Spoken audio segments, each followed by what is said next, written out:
Assalamualaikum warahmatullahi wabarakatuh.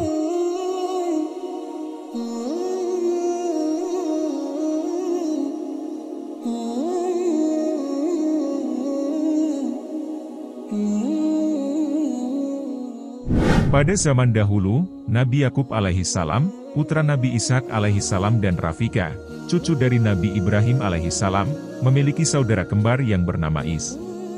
Orang tua Nabi Yakub alaihissalam sangat berharap agar anak kembarnya mengikuti jejak kakeknya, Nabi Ibrahim alaihissalam, untuk mengamalkan perbuatan kebaikan dan menyebarkan kebaikan seperti kakeknya. Nabi Isa alaihissalam mulai memberikan pelajaran agama dan nasihat-nasihat kepada kedua putra kembarnya. Beliau selalu berusaha memberikan pelajaran agama dan nasihat agar kedua putranya menjauhi sifat iri, dengki, maksiat, dan permusuhan. Tujuannya adalah agar kedua putranya selalu beriman kepada Allah Subhanahu wa Ta'ala dan menjadi hamba yang selalu bertawakal kepadanya.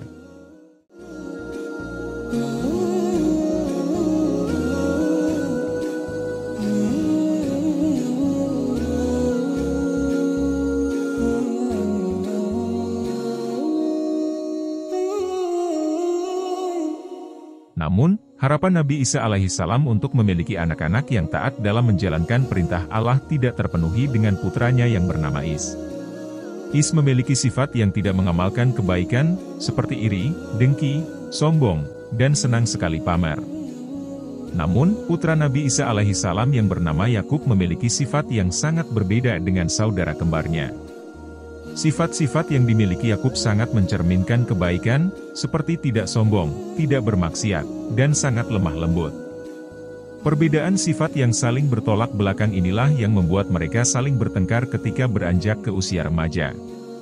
Yakub memiliki sifat rendah hati dan mengalah kepada kakaknya, sementara kakaknya Is selalu merasa paling benar dan tidak mau mengalah kepada adiknya, bahkan dalam keadaan bersalah.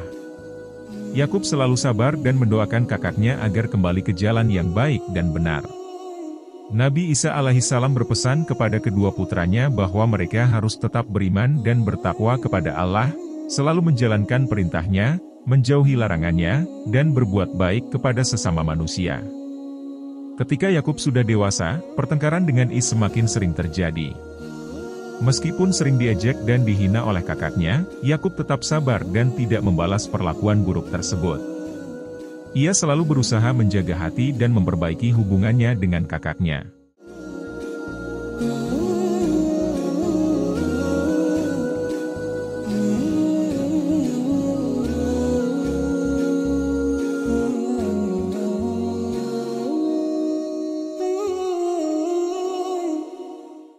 Nabi Isa alaihissalam dan istrinya mulai berpikir bahwa Yakub lebih pantas untuk mewarisi ajaran agama Allah karena sifat dan perilakunya yang terpuji. Melihat sifat baik dan kelembutan Yakub, Nabi Isa alaihissalam memberikan saran agar Yakub dititipkan kepada saudara istrinya yang bernama Syahlaban, dengan harapan Is tidak bisa lagi mengganggu dan mengejek adiknya. Yakub sepakat dengan ide ini dan berangkat menuju tempat tinggal Syahlaban di Irak. Perjalanan menuju Irak melewati gurun pasir yang luas merupakan ujian pertama yang diberikan oleh Allah kepada Yakub. Namun, dengan kesabaran dan keteguhan iman, Yakub berhasil menyelesaikan perjalanan tersebut dengan baik. Setelah tiba di Irak, ia menerima nasihat dari Nabi Isa alaihissalam untuk bekerja sebagai penggembala kambing selama 7 tahun sebagai mahar untuk menikahi Rahil, putri Syahlaban.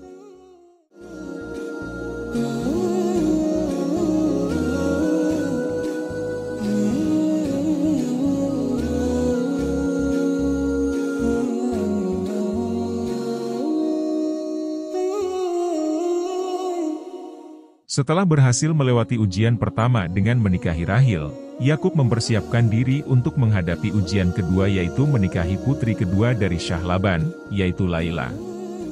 Dalam proses ini, Yakub menikahi dua pembantunya, Balhah dan Zulfa, sebagai bagian dari ujian kedua.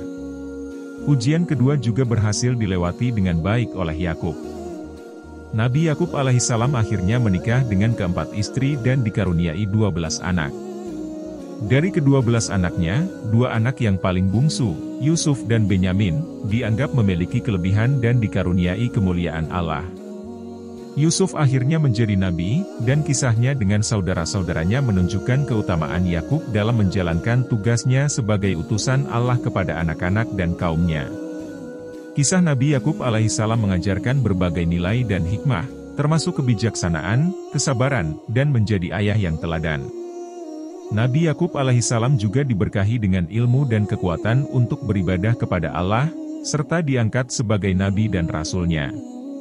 Semoga kisah Nabi Yakub alaihissalam menjadi inspirasi bagi kita untuk semakin taat kepada Allah Subhanahu wa Ta'ala dan mengambil teladan dari kesabaran, kebijaksanaan, dan keteguhan iman yang ditunjukkan oleh beliau.